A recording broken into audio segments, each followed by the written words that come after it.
স্বাধীন দু হাতে যে শেকল পড়ালো, স্বপ্ন সজীব চোখের কোণে অস্ত্র ছড়ালো।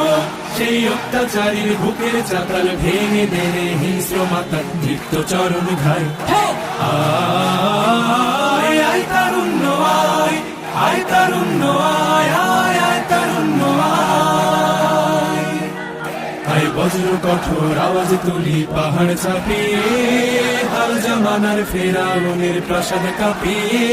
আয় বজ্র কঠোর আওয়াজ তুলি পাহাড় চাপিয়ে, হাল জামানার ফেরাউনের প্রাসাদ কাঁপিয়ে। এই শান্ত শীতল ভূভাগে যে আগুন ধরালো, ভ্রাতৃপ্রতিম সমাজ ধারায় হিংসা ছড়ালো। শান্ত শীতল ভূভাগে যে আগুন ধরালো, ভ্রাতৃপ্রতিম সমাজ ধারায় হিংসা ছড়ালো। সেই স্বৈরাচারীর দের কবর রক্তে নাচুক তপ্ত খবর।